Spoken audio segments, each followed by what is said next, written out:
City post वंदना। आज ही के दिन जयप्रकाश नारायण ने पटना के गांधी मैदान में, ऐतिहासिक गांधी मैदान में संपूर्ण क्रांति का नारा दिया था। इसी को लेकर के आज एक कार्यक्रम रखा गया था। यहाँ पर ये जो तस्वीर आप देख रहे हैं मेरे पीछे, ये तस्वीर न किसी दल की है और न किसी पार्टी की है। ये तस्वीर है जेपी नारायण को याद करने वाले ये लोग हैं और उन्हीं के आज नाम पर एक कार्यक्रम रखने वाले थे। और उस कार्यक्रम का नारा क्या था, उस कार्यक्रम का क्या मायने था, हम जानते हैं। पूर्व में मंत्री रह चुके नागमणि जी से। सर, क्या कार्यक्रम था आज का, विशेष कार्यक्रम के बारे में बताइए।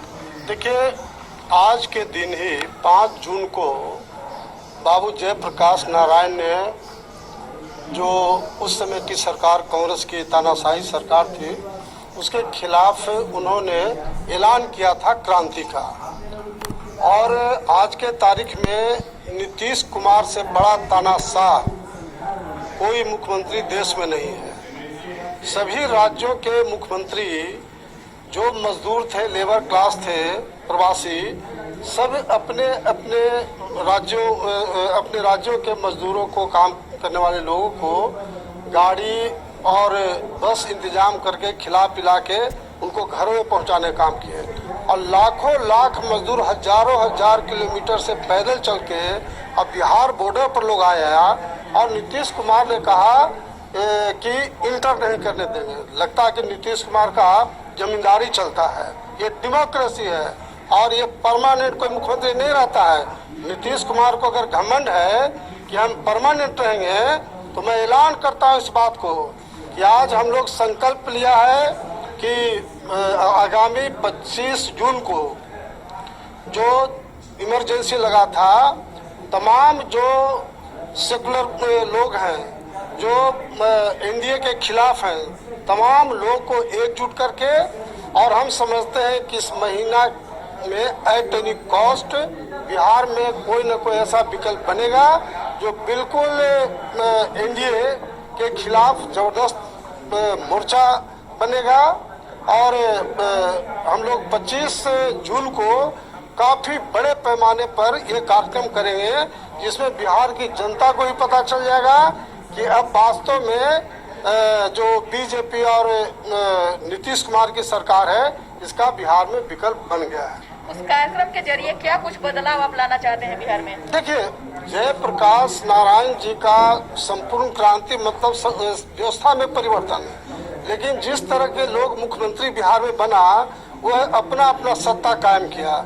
लेकिन ये जो आंदोलन होगा, इसमें व्यवस्था परिवर्तन भी होगा, व्यवस्था परिवर्तन होगा।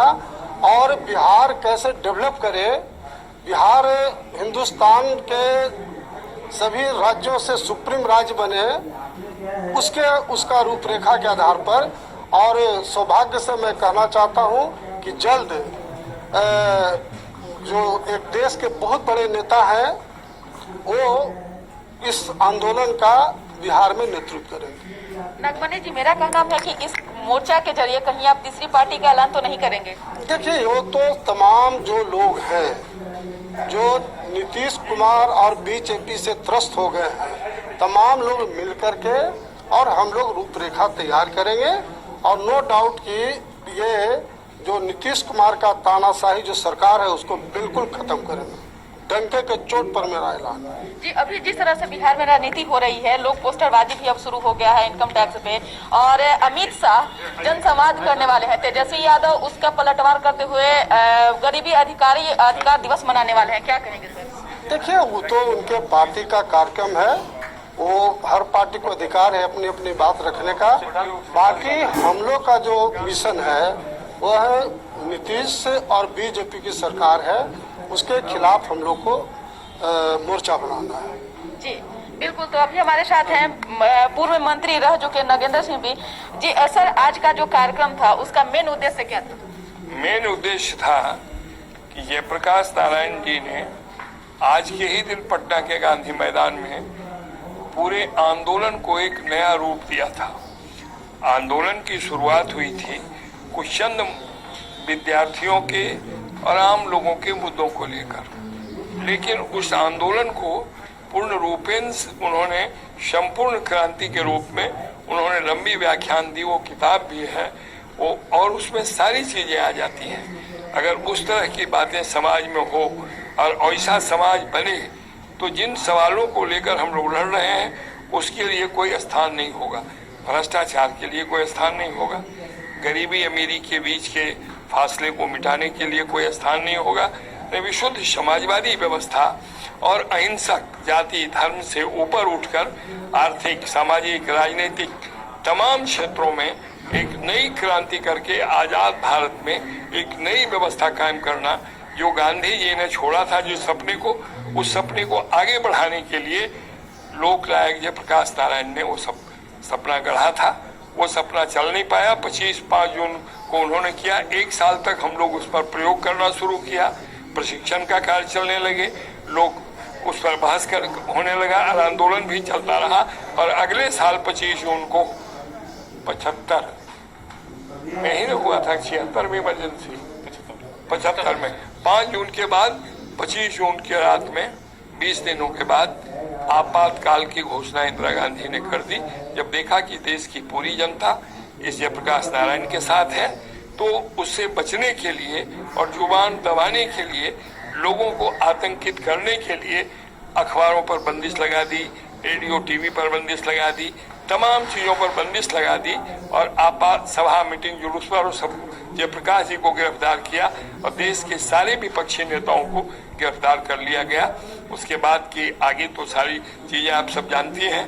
फिर चुनाव हुए, चुनाव में लग रहा है सर कि नीतीश सरकार के इनके राज्य में भी आपातकालीन लगा, क्योंकि ये लोग भी क्वारंटाइन सेंटर पर मीडिया वाले को भी रोक लगा दिए थे। देखिए, जो वर्तमान व्यवस्था है, चाहे वो कोई हो, किसी की सरकार हो, मैं किसी का नाम नहीं लेता हूँ, लेकिन जो सत्ता पक्ष है आज बिल्कुल जन विरोधी है।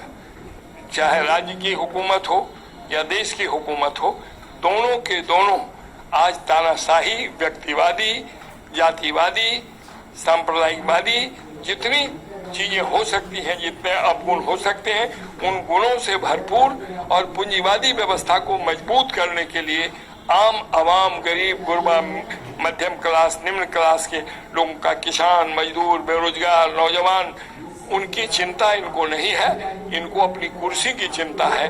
ये सभी लोग अपनी कुर्सी को बचा के धन संपत्ति इकट्ठा करने में लगे हैं और अपने दल को बिल्कुल धनवान बनाना चाहते हैं और ये समझते हैं कि हमारे पास पैसे होंगे तो हम वोट जनता को खरीद लेंगे। बिहार में आप लोग तीसरा मोर्चा खोलेंगे क्या? भाई, हम मोर्चा, चुनाव की बात होगी तब मोर्चा खोलेंगे। अभी तो हम संपूर्ण क्रांति की बात करते हैं। संपूर्ण क्रांति में कहीं चुनाव नहीं आता है। वो वक्त आएगा चुनाव का तो देख लेंगे। जैसे उस वक्त भी इमरजेंसी के बाद चुनाव हुआ तो जयप्रकाश नारायण ने फैसला ले लिया और सबको बैठा के कहा कि जनता पार्टी बनाओ। जो नाम उन्होंने दिया, जो सुझाव उन्होंने दिए, लोगों ने माना। जयप्रकाश जी बहुत लंबे काल तक जिंदा नहीं रह सके, वरना जो हश्र हुआ जनता पार्टी का वो नहीं होता, लेकिन वो इस उम्र में पहुंच गए थे और भगवान ने उन्हें हमसे छीन लिया, इसलिए वो बात आगे बढ़ी नहीं। लेकिन वो चुनाव आने दीजिए तो फिर उस वक्त देखेंगे कि हम उस वक्त कैसे क्या करते हैं। लेकिन वर्तमान जो व्यवस्था है, इसको व्यवस्था के खिलाफ हमारी लड़ाई जारी रहेगी और इसी संपूर्ण क्रांति के तहत वो तमाम मुद्दे आते हैं, उन मुद्दों को लेकर हम आगे की कार्रवाई करने के लिए दिनेश जी ने जो डेट तय किया है, स्थान भी तय करेंगे और आगे बैठकर हम उसका प्रोग्राम बनाएंगे। जी बिल्कुल। तो आपने सुन लिया कि क्या कुछ कहें। ये आज ये लोग ना तो कोई ये ऐसा राजनीति कोई दल बनाने वाले थे, ना संगठन बनाने वाले थे। आज एक ऐसे कार्यक्रम का आयोजन यहाँ पे किया गया जो वर्षों पहले से वो चला आ रहा था, जयप्रकाश नारायण की काल से, और उस जमाने को याद करते हुए ये लोग फिर से एक कार्यक्रम का आयोजन करने वाले हैं 25 जून को। और 25 जून को ही ये घोषणा करेंगे कि क्या आगामी चुनाव को लेकर के इनकी क्या तैयारी रहेगी, क्योंकि कहीं ना कहीं इसमें एक चीज रहस्य छुपा हुआ है। ये लोग तीसरा मोर्चा जरूर खोलेंगे, अभी ये लोग नहीं बता पा रहे हैं, लेकिन इसके तहत तीसरा मोर्चा बिहार में भी खोलने का ऐलान हो चुका है।